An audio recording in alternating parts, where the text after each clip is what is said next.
ہے کہ مجھے فائدہ سنت اپنانے میں ہوگا یا رسم اپنانے میں ہوگا۔ ہمارا عقیدہ ہے کہ سنت کی اتباع ہی کامل کامیابی ہے۔ اسی طرح یہ بات دیکھنا اور سمجھنا مشکل نہیں ہے کہ مجھے مکمل طور پر عزت اور کامیابی اور خوشحالی سنت میں ملے گی یا رسم میں ملے گی۔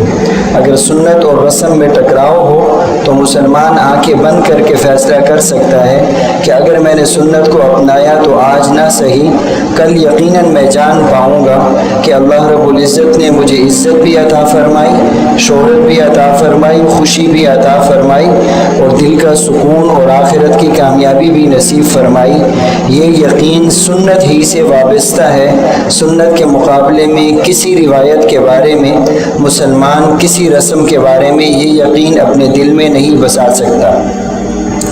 نکاح کو رسول اللہ صلی اللہ علیہ وسلم نے اپنی محبوب سنت ارشاد فرمایا۔ انبیاء علیہم الصلوات والتسلیمات نے بھی نکاح کا دینی اہتمام فرمایا۔ آپ کے صحابہ کرام کے اندر بھی بعض دفعہ صحابہ کرام نے یہ سوچا کہ ہم دین پر عمل کرنے کے لیے، روزہ رکھنے کے لیے زندگی میں کوئی نکاح نہیں کریں گے کیونکہ نکاح ہماری دینی سرگرمیوں میں رکاوٹ بن جائے گا۔ آپ صلی اللہ علیہ وسلم نے فرمایا نکاح تو میری سنت ہے، تم دین پر چلتے چلتے اگر اس دین کو چھوڑ دو گے تو تم میرے امتی ہی نہیں ہو۔ فمن رغب عن سنتی فلیس منی، یہ ان سنتوں میں سے ہے جن کو عفت اور عصمت اور پاک دامنی کے لیے اہم ترین ذریعہ اور سبب ارشاد فرمایا گیا۔ نبی کریم صلی اللہ علیہ وسلم نے فرمایا نوجوان مرد یا عورت کو چاہیے وہ نکاح میں مناسب موقع پر جلدی کرے۔ ان کو اولیاء کو چاہیے کہ وہ نکاح میں تاخیر نہ کریں تاکہ نوجوان بچی اور بچہ اپنی محفوظ اور پاکیزہ زندگی گزار کر اللہ کی عبادت کر سکتے ہوں، اللہ کو راضی کر سکتے ہوں۔ اسی معاشرے میں چونکہ ہم سب لوگ رہتے ہیں تو جو مجبوریاں آپ سب دیکھ رہے ہیں وہ باہر کے لوگ بھی دیکھ رہے ہیں اور میں بھی دیکھ رہا ہوں۔ اچھی طرح سے ہم یہ بات جانتے ہیں کہ کچھ مجبوریوں میں ہم گھر دیے گئے ہیں، باندھ دیے گئے ہیں، حالات ہمارے کچھ روایات کی وجہ سے ایسے بناؤ کی طرف چلے گئے ہیں کہ مجبوراً ہم کو بچوں کی شادی لیٹ کرنا پڑتی ہے۔ بچہ ہو یا بچی ہو اس کے لیے کچھ ہمارے ذاتی بہانے اور کچھ معاشرتی بہانے اس قدر تراش دیے گئے ہیں کہ ایک باپ چاہے بھی کہ وہ بچہ اور بچی کی جلدی شادی کرے تو یہاں سے یہ سوچ کر اٹھ تو سکتا ہے لیکن گھر جا کر یہ سوچ کے بیٹھ نہیں سکتا اور بڑی سہولت سے یہ فیصلہ کر نہیں سکتا۔ ان بہانوں میں دو تین بڑی معقول باتیں سمجھی جاتی ہیں۔ ایک تو ہمارے ہاں تعلیم کا بہانہ ہے کہ بچہ اور بچی تعلیم پوری کر لیں۔ اس حوالے سے تو بصد معذرت عرض کروں گا سب پڑھے لکھے والدین ہیں، تعلیم کی ضرورت کا ادراک ہونا بہت ضروری ہے۔ ہر بچہ یا بچی کو اس کے مستقبل کے غالب گمان کے حساب سے تعلیم دینا یہ والدین کے ذمہ ہے، اور والدین کا فریضہ تو یہ ہے کہ تعلیم کے ذریعے سے ایسا شعور بچوں اور بچیوں کو دیا جائے کہ وہ اپنی زندگی کی اچھائی اور برائی اور آسانی ان سب چیزوں کے درمیان بہترین فیصلہ کر سکتے ہو۔ لہٰذا تعلیم کا یہ ہدف طے کرنا اور اس کے بعد بچوں کو تعلیم میں مشغول کرنا یہ تعلیمی ہدف کا ادراک ہے۔ ہمارے ہاں بدقسمتی سے تعلیم کے حصول میں منزل اور ہدف کا تعین نہیں کیا جاتا، بس بچوں کو اٹھا کے روایتاً اسکول میں ڈال دیا جاتا ہے۔ اب معاشرہ اگر کہتا ہے کہ میٹرک کوئی تعلیم نہیں ہے تو ہم بھی کہتے ہیں میٹرک کوئی تعلیم نہیں ہے، اور ایک وقت تھا میٹرک بڑی تعلیم تھی تو سب کہتے تھے میٹرک بڑی تعلیم تھی، اور اب ماسٹرز کی ڈگری بھی چونکہ بڑی تعلیم نہیں سمجھی جاتی تو ایم فل اور پی ایچ ڈی تک بھی انتظار کیا جاتا ہے۔ کیا شریعت اس بات کی اجازت دے سکے گی کہ ایک لڑکا اور ایک لڑکی اپنی تعلیم کی غیر ضروری منزل تک پہنچنے کے لیے شادی کے ضروری امر کو تاخیر میں ڈال دیں؟ مؤخر کر سکتے ہیں والدین؟ ایسی ہرگز اجازت نہیں ہے۔ اس لیے جلد از جلد معاشرے کی ضروریات کو، بگڑتے ہوئے حالات کو، اپنے بچوں کی پاکدامنی کو ضروری سمجھتے ہوئے شادیوں کے مناسب، بہتر اور جلد فیصلے کرنے چاہیے۔ ہماری پاک و ہند کی سرزمین ایک اپنی روایات رکھتی ہے، اسی طرح اس سرزمین کے کچھ خاص امتیازات بھی ہیں جو ہر سرزمین کے الگ الگ ہوتے ہیں۔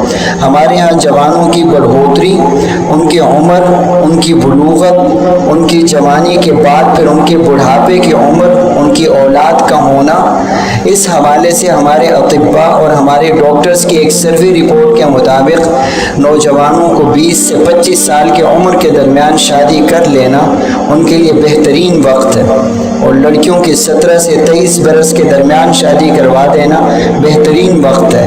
تاہم اس رپورٹ کے ساتھ شریعت کا کوئی تعلق نہیں ہے۔ شریعت تو بلوغت کے بعد مناسب حال کو تلاش کرتی ہے اور شادی کا حکم دے دیتی ہے۔ ہم والدین کے لیے یہ بات بھی بڑی ضروری ہے کہ اپنے بچوں کو جہاں دیگر تعلیمات سے آراستہ کرتے ہیں، اس ازدواجی زندگی کی سنگین حالات سے بھی باخبر کرنا چاہیے، نقصان دہ نتائج سے بھی باخبر کرنا چاہیے، اس کی خوشنمائی اور پرسکون زندگی سے بھی آگاہ کرنا چاہیے۔ بہت جلد یہ زندگی اپنے تمام تر لوازم و نواسب کے ساتھ بچوں کو سبقاً پڑھا دینی چاہیے، تاکہ والدین کبھی بھی یہ نہ کہیں کہ ابھی میرا 20 سالہ 22 سالہ 24 سالہ نوجوان ابھی تو بچہ ہے اور یہ شادی کی اہم زندگی کو جان سکتا ہے، لیکن ہم نے تعلیم دینے میں عام طور پر تاخیر کی ہوتی ہے۔ رسول اللہ صلی اللہ علیہ وسلم نے ایک اور ارشاد فرمایا جو ہمارے ایک تراشے ہوئے بہانے کا جواب ہے۔ ایک بہانہ یہ بھی ہوتا ہے کہ نوجوان اپنے پاؤں پر کھڑا ہو جائے۔ دیکھیے، یہ بات معاشرے کے لحاظ سے ہماری سوچ اور فہم میں درست ہو سکتی ہے، اس سے کوئی انکار نہیں ہے، لیکن اگر مخالف شریعت زندگی اور ذہنی یکسوئی ہی نصیب نہ ہو، عقل کو پاکیزگی میسر نہ ہو، تو پاؤں پہ کھڑا ہونے کی وہ معیار اور وہ سوچ جو ہم نے طے کر رکھی ہے، اس کا انتظار کرنا اور نکاح کو لیٹ کرنا شریعت کی سراسر مخالفت۔ آپ صلی اللہ علیہ وسلم نے ارشاد فرمایا کہ 3 لوگوں کی مدد کو اللہ اپنے ذمہ لازم قرار دے چکے ہیں۔ ترمذی شریف کی روایت۔ 3 لوگوں کی مدد کو اللہ نے اپنے ذمہ لازم قرار دیا۔ نمبر 1 مجاہد، اللہ کے راستے میں جہاد کرنے والا۔ نمبر 2 وہ غلام جو اپنی آزادی کے لیے اپنے مالک کو کچھ رقم دے کر آزادی کی نعمت چاہتا ہو، اللہ اس کی بھی مدد فرماتے ہیں۔ نمبر 3 وہ نوجوان جو اپنے آپ کو پاکیزہ رکھنے کے لیے اور برائی سے بچنے کے لیے نکاح کرنا چاہتا ہو، تو اللہ اس کی بھی مالی مدد کو اپنے اوپر لازم فرماتے ہیں۔ جو کام اللہ نے اپنے ذمہ لے رکھا ہے، بدقسمتی سے اٹھاتے ہیں وہ ذمہ ہم، اور پھر کہتے ہیں کہ اب ہم یہ کام خود کر کے دکھائیں گے۔ یہ تاخیر بھی غیر شرعی تاخیر ہے۔ اگر اس میں کوئی نقصان نہ ہو، ماحول اچھا ہو، ہمیں اندازہ ہو کہ نوجوان کو کوئی پریشانی نہیں ہوگی دینی اعتبار سے، تو تاخیر میں کوئی مذائقہ نہیں ہے، لیکن سب والدین کو اس صورتحال میں شریعت اور رسم کو خود دیکھ کر کے فیصلہ کرنا ہوگا۔ یہ تو تھی شادی سے قبل شریعت کی مخالفت۔ جب ہمارے ہاں شادی میں قدم اٹھا لیا جاتا ہے تو پھر پہلے منگنی آتی ہے۔ ایک غلط فہمی کا ازالہ بھی بڑا لازم ہے کہ منگنی خود خلاف شریعت نہیں ہے۔ یہ بات بڑی عام اور معروف ہوئی۔ جب خود میری بھی منگنی ہوئی تو 1-2 ساتھیوں کو ہی شاید بتایا تھا، تو لوگوں نے کہا کہ مفتی صاحب آپ اور منگنی، اسی طرح علماء کو کہہ دیا جاتا ہے، اس میں حیرانی کی کوئی بات نہیں۔ منگنی شریعت کے خلاف نہیں ہے۔ منگنی کا عمل اور پیغام نکاح دینا اور پھر نکاح کے لیے ایک مدت کی انتظار کرنا، اس فاصلے کو شریعت کے دائرہ میں رہ کر گزارنا، یہ شریعت میں موجود ہے، مخالفت نہیں ہے۔ منگنی کرنے کے بیشتر فوائد بھی موجود ہیں، اس لیے بھی یہ مخالفت نہیں ہے۔ بعض دفعہ ہمارے ہاں نیکی کی بات بنائی جاتی ہے، پھر چند نیک اس کو پھیلا دیتے ہیں اور اس کی تحقیق نہیں کی جاتی، اور پھر چند عرصے کے بعد وہ واقعتاً نیکی بن جاتی ہے۔ لیکن منگنی کے بعد منگیتر کو دیکھنا یہ ایک ایسا عمل ہے جس کے اندر شرعی حدود و قیود کی پابندی لازم ہے۔ اس بات کی اجازت رسول صلی اللہ علیہ وسلم نے خود ارشاد فرمائی ہے کہ اگر کسی نے نکاح کرنا طے کیا کسی لڑکی کے ہاں تو اس کے لیے اس بات کی اجازت موجود بلکہ ترغیب موجود ہے کہ وہ ایک نظر لڑکی کو دیکھ لے، تاکہ اگر اس نے کوئی فیصلہ بدلنا ہے تو ابھی بدل دے، آگے ایک لمبی زندگی کو تلخیوں کا شکار نہ بنائے۔ لیکن ایک نظر دیکھنے کا یہ ہرگز مطلب نہیں ہے کہ لڑکی کو دیکھنے کے لیے لڑکے والے جائیں، پھر لڑکی بناؤ سنگھار کے ساتھ محض لڑکے کے سامنے نہیں بلکہ لڑکے کے باپ، دادا، بہن، بھائی سبھی کے سامنے آئے اور اپنے آپ کو پیش کرے اور تھوڑی دیر بیٹھے۔ اسلام تو اسلام ہے، انسانی غیرت بھی اس بات کو برداشت نہیں کر سکتی کہ وہ اپنی بیٹی کو یوں پیش کرے اور جاتے ہوئے لوگ کہہ دیں کہ ہمیں پسند نہیں آئی۔ خود لڑکی کے لیے بھی یہ فیصلے اور یہ موڑ انتہائی اعصاب شکن ہوتے ہیں۔ غیر مسلم کرتے تو کرتے، لیکن محمد الرسول اللہ صلی اللہ علیہ وسلم کے امتی آپ کی بیٹی کے ساتھ یوں کریں، امت کی بیٹی کے ساتھ یوں کریں، اس کی ہرگز اجازت نہیں ہے، نہ شریعت میں اور نہ عقل میں۔ دیکھنے کی اجازت اس وقت موجود ہے جب انسان بنا دیکھے تمام معاملات پر مطمئن ہو جائے۔ ان دیکھے معاملات کیا ہوتے ہیں؟ ان کے خاندان سے مطمئن ہوئے، اگر ان کے ماں باپ سے اطمینان چاہیے تو پھر ان سے بھی مطمئن ہونا چاہیے، ان کے مال نسب سے مطمئن ہونا چاہیے، ان کے خاندان کے اندر جو دینی روایات ہیں اور دین ہے اس سے بھی مطمئن ہونا چاہیے۔ جب اندازہ ہو کہ میں ان تمام باتوں سے مطمئن ہوں جو میری ماں پوچھ سکتی تھی، میرے ابو پوچھ سکتے تھے، میں خود پوچھ سکتا تھا، ان سب باتوں پہ مطمئن ہونے کے بعد اب لڑکی کو دیکھنے کی اجازت موجود ہے۔ اب لڑکی کو دیکھنے کی اجازت کا ایک اور بھی معیار ہے۔ انسان لڑکی دیکھے اور اس کے بعد نکاح کا انکار اس کی شکل و صورت سے کرے، بڑا عیب دیکھ کر، تو معلوم ہوا کہ یہ دیکھنا درست تھا۔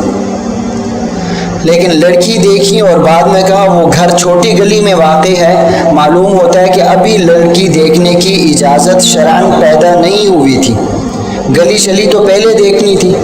لڑکی کو دیکھ کر بہانے اگر دیگر پیدا ہو رہے ہیں، معلوم ہوا کہ ابھی دیکھنے کی اجازت شرعاً حاصل نہ ہوئی تھی۔ اس وقت دیکھا جائے جب تمام تر ضروریات سے آگاہی اور آشنائی ہو، پھر جا کر ایک نظر لڑکی کو دیکھا جائے۔ اس کے اندر بھی افضل بات یہ ہے کہ ایسی نشست کا اہتمام ہو کہ لڑکی کا گزر ہو اور اس کو معلوم نہ ہو کہ لڑکے نے دیکھ لیا۔ یہ لڑکی کے لیے سب سے آسان اور افضل طریقہ ہے۔ منگنی کے بعد اور بھی کچھ باتیں ہیں جو خلاف شریعت۔ انگوٹھی پہنانا، اس کو پہلے تو یوں جاننا چاہیے کہ اس رسم کا آغاز کہاں سے ہوا۔ محدثین نے بڑے وثوق کے ساتھ اس بات کو نقل کیا کہ اس انگلی میں انگوٹھی پہنانے کی رسم عیسائیوں کا مذہبی رسم ہے، مذہبی رسم، کلچر نہیں ہے۔ ان کا مذہبی رسم ہے کہ وہ ایک انگوٹھی اٹھاتے ہیں، پہلے وہ انگوٹھے کے سرے پہ رکھتے ہیں۔ یہ ان کے چرچاؤں میں، ان کے کلیساؤں میں اور ان کے متدین لوگوں میں یہ کام ہوا کرتا تھا کہ انگوٹھی انگوٹھے کے سر پہ رکھی جاتی ہے اور ایک لفظ بولا جاتا ہے بسم الرب، پھر وہ انگوٹھی اٹھا کر انگلی کے سر پہ رکھی جاتی ہے شہادت کی، پھر کہا جاتا ہے بسم الابن، پھر وہ انگوٹھی اٹھا کر اس انگلی کے سرے پہ رکھی جاتی ہے، پھر کہا جاتا ہے بسم الروح المقدس، جبرائیل امین مراد ہے، یعنی اللہ کے نام سے، اس بچے کے نام سے اور جبرائیل امین کے نام سے۔ تیسری بار میں اگر بچہ منہ سے کہتا ہے آمین تو یہاں پہنا دی جاتی ہے، اور اگر وہ آمین نہ کہے تو بس انگوٹھی پلٹا دی جاتی ہے اور منگنی قائم نہیں ہوتی ہے۔ ہم نے بھی شروع کی ہوئی ہے اور یہ روایت بڑی عام ہے اور بڑا مزے کا ایک موقع ہوتا ہے اور لوگ اس سے سرور حاصل کرتے ہیں۔ لیکن سوال میرا سب برادران سے ہے، کیا ہم خود جانتے بھی ہیں کہ ہم یہ انگوٹھی کیوں پہناتے ہیں؟ کیا انگوٹھی رکھنے سے ہی منگنی پکی ہوتی ہے اور یہ انگوٹھی پہنائی جائے گی تب جا کر منگنی طے ہوگی؟ اس کا اس بات سے کوئی تعلق نہیں ہے۔ اس کو خلاف شریعت کہنے میں میں خود بھی احتیاط کر رہا ہوں۔ بس اتنی بات ضرور ہے کہ یہ رسم مسلمانوں کی نہیں ہے، پھر غیر مسلموں کی بھی مذہبی رسم ہے۔ مذہب شریعت محمدی آنے کے بعد دیگر تمام مذاہب اپنی تمام رسومات کے ساتھ منسوخ ہو چکے ہیں۔ ہمارے مذہب کے آ جانے کے بعد اور روایات کی ملاوٹ جب ممنوع ہے تو دیگر مذاہب کی مذہبی روایت کی ملاوٹ کیسے اجازت پا سکتی ہے؟ احتیاط کرنی چاہیے اور اس سے کوئی متبادل ڈھونڈنا چاہیے۔ حق مہر بھی منگنی کے موقع پر یا اس کے قریب کے دنوں میں طے کیا جاتا ہے۔ حق مہر عورت کا ایک حق ہے، نبی کریم صلی اللہ علیہ وسلم اس کو ادا کرنے کا حکم دیتے رہے، قرآن پاک نے بھی حکم دیا ہے، لیکن اتنی بات ضرور ہے کہ حق مہر اتنا ہو جو مرد کی گنجائش میں ہو، مرد کی استطاعت میں ہو۔ ضرورت سے زیادہ حق مہر در حقیقت نکاح میں خود ایک رکاوٹ ہے۔ مرد اتنے حق مہر کو جمع کرتے کرتے جوانی کا ایک اہم حصہ گزار دیتا ہے، جبکہ ایسا نہیں ہونا چاہیے۔ دوسری بات کہ ایسا حق مہر جو مرد کی کمر توڑ کے رکھ دے، نبی کریم صلی اللہ علیہ وسلم کی دعا سے ایسی شادی محروم ہے۔ آپ صلی اللہ علیہ وسلم نے دعا فرمائی ہے، اعظم النکاح برکتاً ایسر مؤونتاً، نکاح کے اندر برکت کی دعا ارشاد فرمائی ہے جب نکاح کا بوجھ لڑکے پر نہ ہو، لڑکی پر نہ ہو، اس کا ذکر جہیز میں آ جائے گا۔ لڑکے پر جس نکاح کا بوجھ نہ ہو، آپ نے فرمایا کہ میں اس کو برکت کی دعا دیتا ہوں۔ ساری شادی اور اس کا اہتمام اور رنگ و روغن محض اسی نقطہ نظر سے کیا جاتا ہے کہ ان کا خاندان بس جائے۔ بسنے کی جو دعا ارشاد فرمائی ہے اس کو ہم چھوڑ دیتے ہیں اور خاندانوں کے بگاڑ کی ایک بڑی بیماری اس کو خود اپنا لیتے ہیں۔ اسی لیے حق مہر کے اندر مرد کی استطاعت کو دیکھنا چاہیے۔ اپنی روایات کے اوپر ڈٹ کر مرد کو تکلیف میں ڈالنا اور مقروض کر دینا شادی کے لیے بہتر قدم نہیں ہے۔ حضرت عمر رضی اللہ تعالیٰ عنہ فرماتے ہیں کہ انہوں نے اپنے زمانے میں جب امیر المؤمنین تھے، انہوں نے دیکھا کہ مہر کی روایت دن بدن بڑھتی جا رہی ہے، مہنگی ہو رہی ہے، تو انہوں نے باضابطہ ایک حکم نافذ کیا کہ مہر کو حدود میں رکھو، مہر کو اتنا نہ بڑھاؤ کہ لڑکی کی عزت اٹھاتے اٹھاتے لڑکے کو بے عزتی کے راستے پہ چلا دو۔ لہٰذا مہر کے اندر بھی حد بندی ہونی چاہیے۔ لیکن ہماری سوسائٹی کی ایک مجبوری ہے، ہم مہر زیادہ کیوں رکھتے ہیں؟ بعض دفعہ ہمارے ذہن میں یہ خیال ہوتا ہے کہ ہلکے پھلکے مہر سے بیٹی دے دی تو قدر نہ ہوگی۔ یہ بات محسوس بھی کی گئی ہے، دیکھی بھی گئی۔ اسی طرح یہ بھی خیال ہوتا ہے کہ مہر اتنا بھاری رکھنا چاہیے اور اس کو طلاق سے مشروط کر دینا چاہیے کہ لڑکا اگر طلاق کا سوچے بھی تو ایک دفعہ اس کے 14 طبق روشن ہو جائیں کہ اس کو اب جا کر مہر بھی تو دینا ہے۔ ظاہر ہے زندگی کا ایک حصہ گزارنے کے بعد طلاق دی تو مہر دینا پڑے گا، مہر تو دینا ہی ہے، تو مہر اتنا وزنی رکھنا چاہیے کہ لڑکا طلاق ہی نہ دے سکے۔ دونوں باتیں غلط ہیں، نتیجہ جو ہم سوچتے ہیں اس سے بھی بڑھ کر نقصان دہ۔ پہلی بات یہ ہے کہ بے قدری ہوگی تو اس کا حل یہ نہیں ہے کہ لڑکی کی بے قدری کرنے والے پہلے خود شریعت کے خلاف کر رہے ہیں تو اس جرم کو ختم کرنے کے لیے ایک اور جرم پیدا کیا جائے۔ یہ طریقہ تو جرائم کی دنیا کے اندر ایک بڑا دروازہ کھول دے گا، یہ طریقہ درست نہیں ہے۔ پھر تو دینی آگہی پیدا کی جائے، دین سکھایا جائے، قرآن سکھایا جائے اور شریعت کے اندر نکاح کی حکمت اور مصلحت کو سمجھایا جائے۔ جہاں نوجوان کو ہر بات منوانے کے لیے تیار کیا جا سکتا ہے، ہر بات کو ترغیب سے منوایا جا سکتا ہے، تو کیا وجہ ہے کہ یہ بات پورا معاشرہ مل کر بھی نہیں منوا سکتا؟ معلوم ہوتا ہے اس کی جد و جہد کے لیے کوئی صالحاً کوشش نہ کی گئی ہوگی۔ دوسری بات یہ ہے کہ نکاح میں اتنا بھاری مہر ہو تاکہ طلاق نہ دی جا سکے۔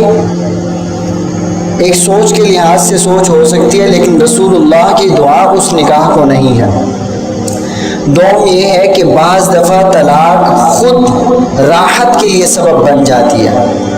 ایسے برے حالات، ناگفتہ بھی حالات کہ مرد و زن ایک دوسرے کے ساتھ رہ نہ سکیں، شوہر بیوی ایک دوسرے کے لیے اذیت کا سبب بن جائیں، دونوں خاندان مسلسل تکالیف کا سامنا کریں، ایسے موقع پر تو طلاق آئی ہی اس لیے ہے کہ تکالیف سے بچیں، حقوق اللہ، حقوق العباد کو پامال کرنے سے بچیں اور طلاق دے کر خاندانوں کو ایک اور انداز کا اب سکھ دیا جائے یا دکھ سے نجات ملے۔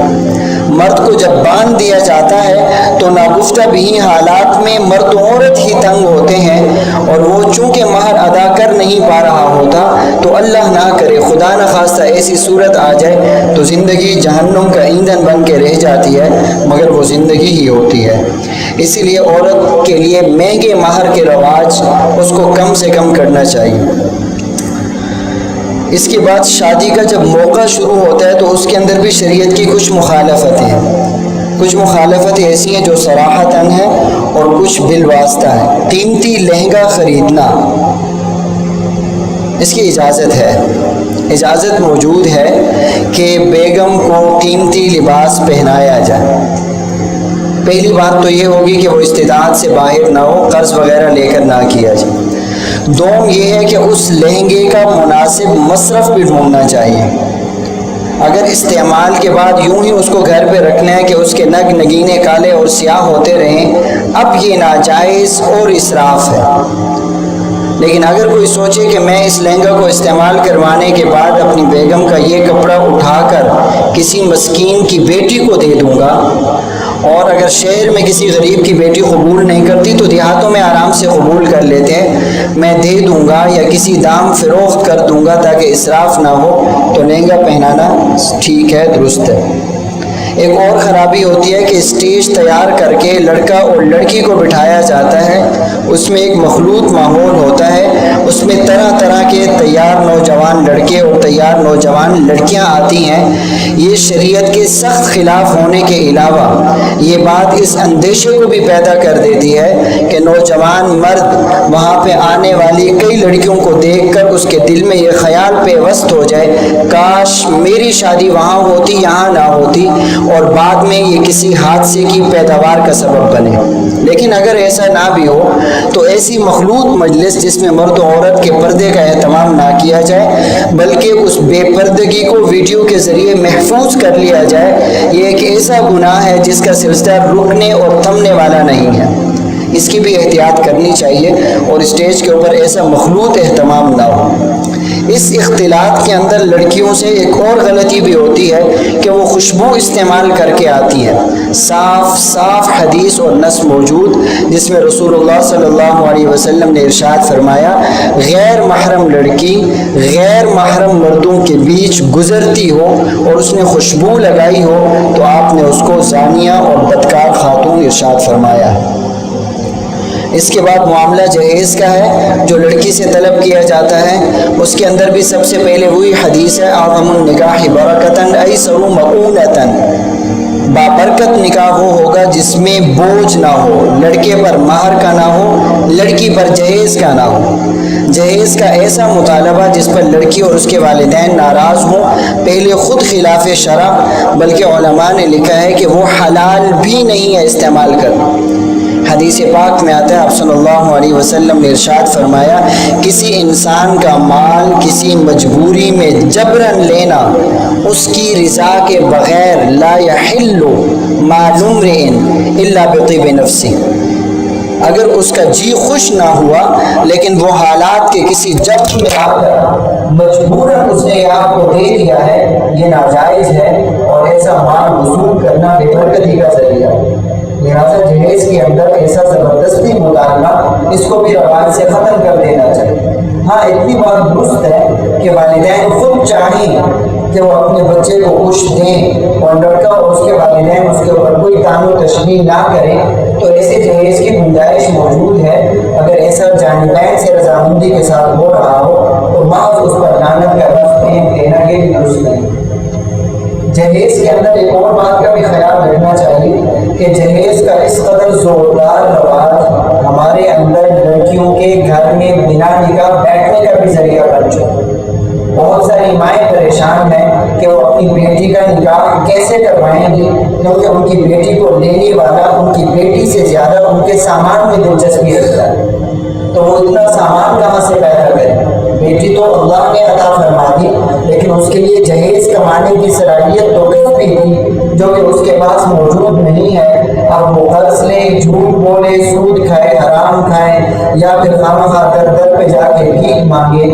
یہ صرف جہیز کے زوردار اصرار کی وجہ سے یہ جرائم پیدا ہو رہے ہیں۔ اس لیے جہیز کی روایت کے خلاف بھی نوجوانوں کو اپنا سینہ مضبوط کرنا چاہیے، لڑکے کے والدین کو وسعت ظرفی کا مظاہرہ کرنا چاہیے اور لڑکی والوں کو بڑی سہولت سے کہہ دینا چاہیے کہ اس پریشانی کو دل میں جگہ نہ دیجیے۔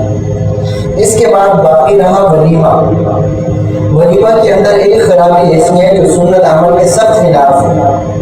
ولیمہ کے اندر ہم اپنے اسٹیٹس کے لحاظ سے لوگوں کو بدعوف کرتے ہیں، یہ تصور شریعت کے سراسر خلاف ہے۔ نبی کریم صلی اللہ علیہ وسلم نے پہلی فرصت میں اور پہلے مرحلہ میں تو یہ ارشاد فرما دیا کہ اچھی بات یہ ہے کہ تمہارے دوست بھی متقی ہوں، تمہارے کھانوں میں بھی متقی لوگ ہیں، لیکن اس کے علاوہ یہ بھی ارشاد فرمایا برا ہے وہ ولیمہ جس سے غریب کو روک دیا جائے۔ اسی لیے جب دعوت دی جائے تو غریب اور امیر دونوں کو دی جائے۔ نمبر 2، اس میں کوئی امتیازی نشست کا اہتمام نہیں ہونا چاہیے۔ اگر اس امت کے اندر کسی امتیاز کی گنجائش موجود ہے جس کی باضابطہ عزت کی جائے اور دیگر کو وہ مقام نہ دیا جائے تو وہ محض تقویٰ اور دین، اس کے علاوہ نہیں۔ اگر ہمیں معلوم ہو کہ ہمارے ولیمہ میں ہمارے بہن بھائی دوستوں احباب کے علاوہ ایک متقی ہستی بزرگ، ایک عالم، ایک مولانا تشریف لا رہے ہیں، ان کے لیے اگر ہم امتیازی نشست کا اہتمام کریں تو بلکہ نوجوانوں کے لیے ایک دینی ترغیب موجود ہے اور قابل تقلید عمل ہے۔ لیکن اس کے علاوہ کسی مالدار کے لیے بہت زیادہ اہتمام اور اس کے مقابلے میں غریب کے لیے کم اہتمام، ایسے ولیمہ کو رسول اللہ صلی اللہ علیہ وسلم نے برا ولیمہ ارشاد فرمایا ہے۔ جب کام سنت ہے تو سنت کے تقاضوں کے مطابق ہونا چاہیے۔ شادی کے بعد ایک بڑا رواج ہنی مون کا، کہیں بھی شادی کے بعد چلے جانا خلاف شریعت نہیں۔ ہنی مون کو ایک روایت سے ہٹ کے میرے دیکھا جائے، شادی کے بعد لڑکا اور لڑکی کسی جگہ سفر پہ جانا چاہیں، سیر و تفریح میں جانا چاہیں، شریعت کی حدود میں جانا چاہیں، والدین کی رضامندی سے جانا چاہیں، نہ اللہ ناراض نہ والدین ناراض ہوں، ایسے کسی بھی تفریحی سفر سے ممانعت ہرگز نہیں جا سکتا۔ لیکن ایسی تفریح کا انعقاد اگر کسی جگہ بھی اللہ یا بندوں کے حقوق کو پامال کر رہا ہے تو ناجائز ہے، پھر روایت کی وجہ سے اس کو سر پہ سوار کرنا اور ہر صورت اختیار کرنا، ورنہ زندگی بھر پچھتاتے رہنا، پریشان رہنا غیر درست رویہ ہے۔ جگہ کا انتخاب ایسا ہونا چاہیے جہاں پر بے پردگی نہ ہو، ایسا اہتمام ہونا چاہیے کہ آپ اللہ کی بڑی نعمت نکاح کو حاصل کیا ہے تو اس کے بعد بڑی ناشکری کی طرف قدم نہ اٹھایا جائے۔ ہنی مون میں اتنی بات ضرور موجود ہے کہ اس کا کاش نام بدل دیا جائے۔ بڑی شرم آتی ہے، مسلم ایک ایسی روایت کا انتخاب کرتا ہے جو غیر کی پہچان، غیر کی شناخت ہو، یہ لفظ ہٹا دیا جائے۔ تفریح کی اجازت وہاں پہ بھی ہے، یہاں پہ بھی ہے، غیر مسلموں کے بھی یہاں ہے، ہمارے یہاں بھی، لیکن محض لفظ کا ہٹانا بھی شریعت میں کس قدر وزنی ہے۔ رسول اللہ صلی اللہ علیہ وسلم جب تشریف لائے اور محرم کے روزہ کے بارے میں اطلاع ہوئی کہ یہود 10 محرم کا روزہ رکھتے ہیں، ان کے ہاں بھی عبادت تھی، ہمارے ہاں بھی عبادت تھی، لیکن ایک عبادت ایک ہی دن میں دونوں جگہ ہو رہی ہے اور آواز اٹھائی جائے کہ یہود اور مسلم کی آج عبادت ہے، اتنا تشابہ بھی حمیت دینیہ کے لحاظ سے رسول اللہ کو گوارا نہ ہوا۔ آپ نے فرمایا کہ مجھ کو موقع نصیب ہوا تو میں اس سے پہلے یہ بات ایک اور روزے کا بھی اضافہ کروں، لفظ ہٹا دیا جائے۔ تفریح کی گنجائش موجود ہے، ہاں بہت بہتر ہوگا کہ جوان پیسہ اکٹھا کریں یا شادی کا پیسہ جو ان کو ملا ہو یا کسی طریقے سے آیا ہو، میاں یا بیوی میں سے ایک آفر کرے یا دونوں پیسہ ملائیں یا والدین دونوں کے مل کر ان کو کہیں کہ عمرہ پہ چلے جاؤ، سعودیہ چلے جاؤ، مقدس مقامات پہ چلے جاؤ، اللہ کے گھر میں جا کر نیک صالح اولاد طلب کرو، خاندان کے حسد سے، نظر بد سے، دشمنوں کے شر سے بچنے کی دعا کر کے آؤ۔ کوئی شک نہیں ہے کہ یہ سفر و تفریح اور یہ سفر مسلمانوں کے اس مبارک کام کے لیے شاید اور برکت کا بلکہ یقیناً برکت کا ذریعہ بنے گا۔ اللہ تعالیٰ ہم سب کو عمل کرنے کی توفیق عطا فرمائے۔ الحمدللہ رب العالمین والعاقبۃ للمتقین والصلاۃ والسلام علی سید الانبیاء وخاتم النبیین وعلی آلہ وصحبہ لنا وارحمنا ونكون من الخاسرين. یا اللہ دین کا جو حصہ پڑھا گیا اس کو سمجھ کے عمل کرنے کی توفیق عطا فرما. ہمارے اخلاص میں رویت میں اپنی شان کریمی سے معاف فرما. اس مجلس کا پورا ثواب ہمارے والدین کے علم کو عطا فرما، ہمارے اساتذہ کرام کو عطا فرما، ہماری تربیت کرنے والوں کو عطا فرما، ہم پر احسان کرنے والوں کو عطا فرما، بچانے سے زندگی کا انتظام کرنے والوں کو عطا فرما. اللہ جملہ بیماروں کو شفا کاملہ عاجلہ مستمرہ رحمت نصیب فرما. یا اللہ آخری عشرہ جس میں لیلۃ القدر یعنی شب قدر کے ہونے کا بھی یقین ہے، یا اللہ اس عشرہ میں ہونے کی توفیق عطا فرما. یا اللہ تو معافی کو پسند فرماتا ہے، ہمارے لیے معافی کو پسند فرما. ہم سب سے ہم سب کے گناہوں سے درگزر فرما. یا اللہ ہم سب کو لیلۃ القدر کی برکتیں نصیب فرما، ہمارے والدین کو نصیب فرما، ہمارے محبوب رشتہ داروں کو نصیب فرما. وصلی اللہ تعالی علی رسول محمد وعلی آلہ واصحابہ وازواجہ وآل بیتہ وذریتہ اجمعین برحمتک یا